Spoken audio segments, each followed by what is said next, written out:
The next global war may not begin with missiles.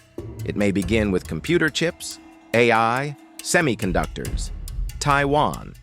The United States and China are now locked in a dangerous technology war, one that could reshape military power, artificial intelligence, and the global economy itself.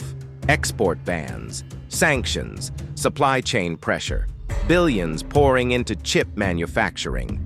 Tonight, 5 retired spies share their honest personal verdicts on the growing battle for technological dominance.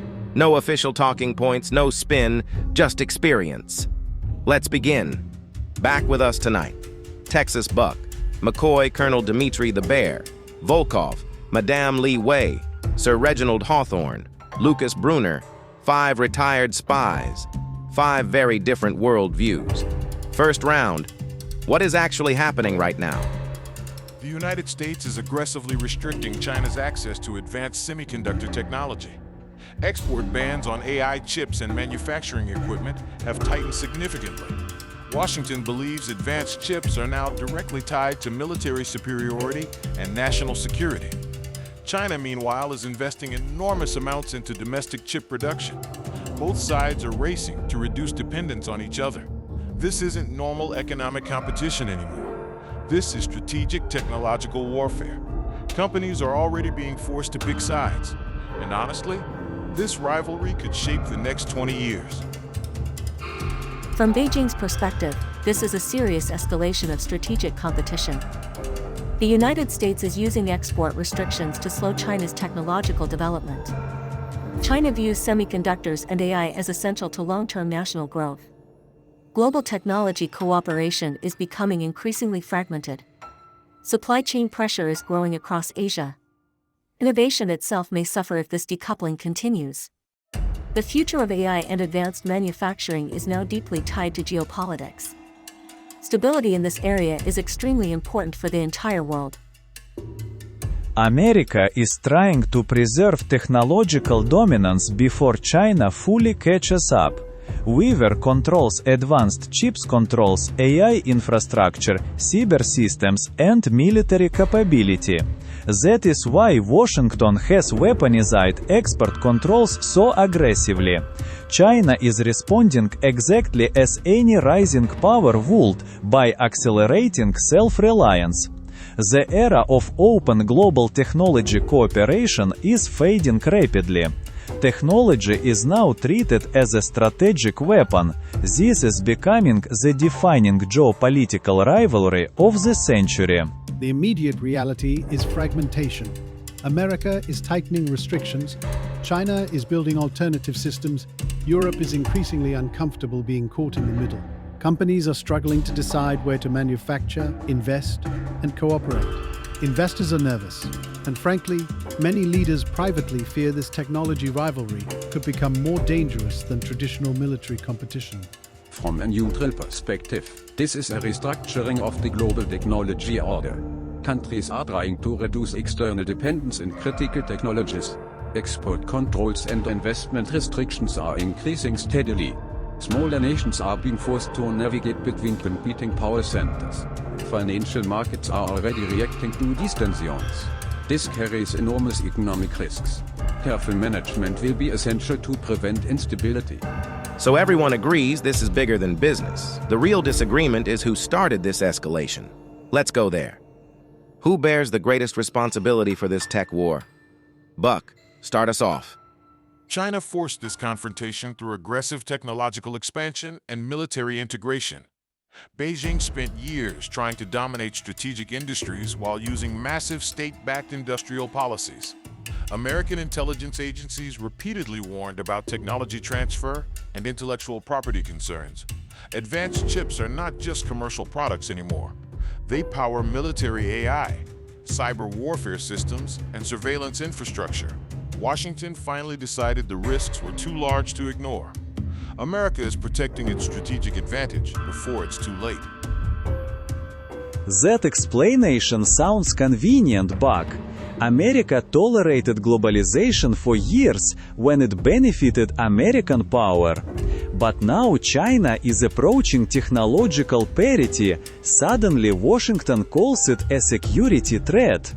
The United States is trying to slow China's rise through sanctions and export bans.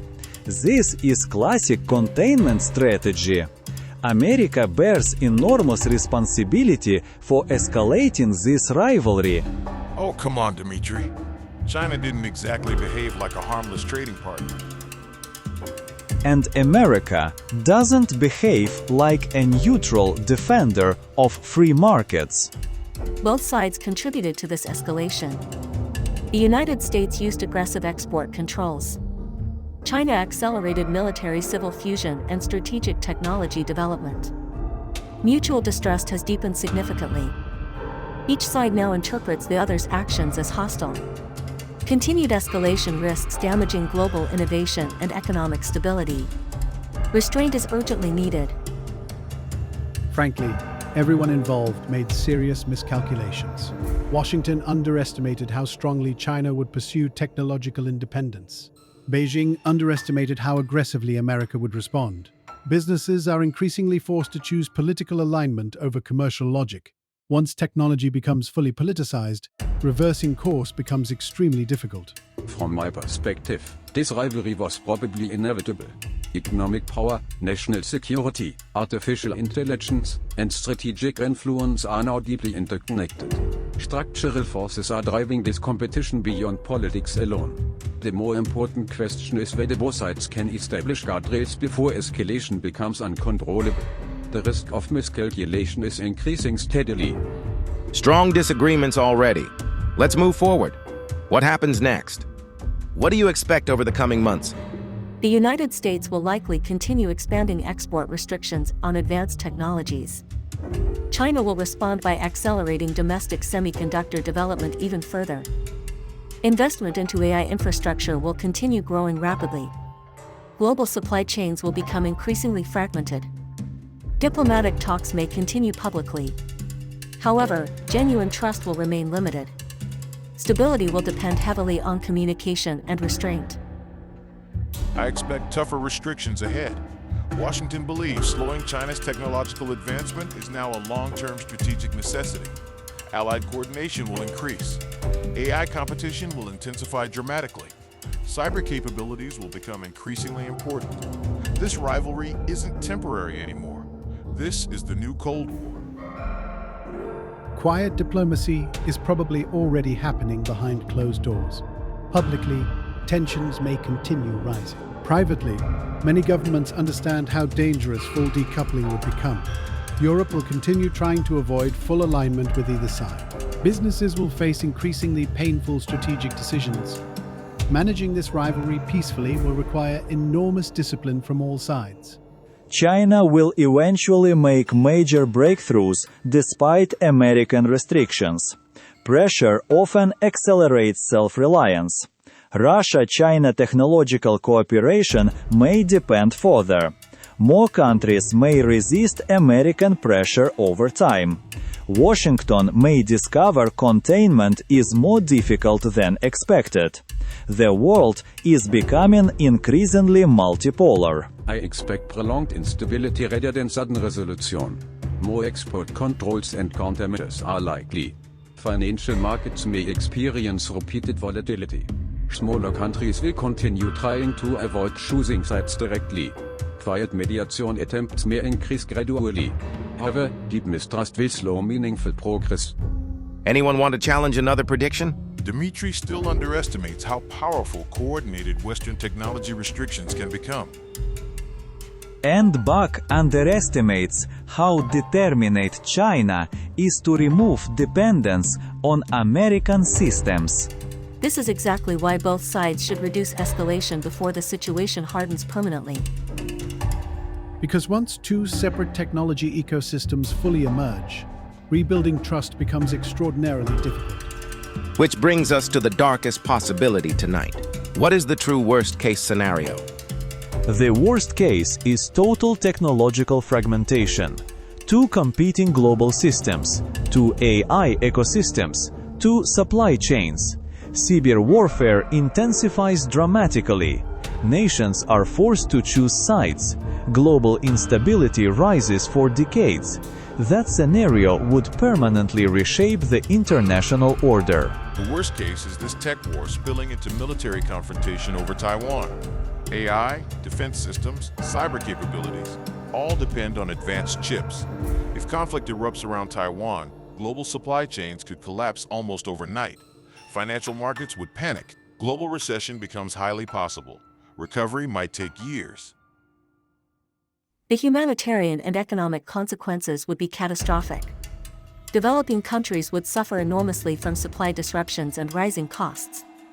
Scientific cooperation between nations could collapse. Global trust would deteriorate even further. Long-term instability would spread across multiple industries. This outcome must be avoided at all costs. Europe would face severe economic and political consequences from prolonged technological conflict. Companies would confront impossible strategic decisions. Economic growth could slow significantly. And once escalation begins feeding itself, controlling events becomes increasingly difficult. History repeatedly warns us about unmanaged rivalry between major powers. The collapse of confidence in global systems concerns me greatly. A breakdown of semiconductor supply chains would ripple across nearly every industry. Financial crises could emerge rapidly. Smaller economies would suffer severe pressure. Rebuilding trust after so fragmentation would take enormous effort. Stability in this field is essential for the global economy. Dark warnings from everyone tonight. Final verdicts. America must protect its technological leadership, but total decoupling would damage everyone. Strategic competition needs discipline. Cooperation in less sensitive areas should remain possible. The United States is overreaching in its attempt to contain China's rise. This strategy may accelerate the creation of a multipolar technology world. Pressure alone rarely stops determined powers. Mutual respect and open communication remain essential. Both sides should avoid actions that destabilize global innovation. Stability serves the interests of all nations. Careful diplomacy is still possible even during intense rivalry. Patience and restraint remain critically important. History shows rational leadership still matters. Practical communication and clear guardrails are urgently needed. Escalation serves nobody's long-term interests. Stability and technology benefit the entire global economy. Another intense discussion from the Retired Spies Club. 5 retired spies, 5 different worldviews. Which verdict resonated with you the most tonight? Let us know below. And if you enjoy deep geopolitical discussions without political spin, subscribe and join the club. This is Cheesy Bond signing off. Stay sharp, stay thoughtful. We'll see you next time.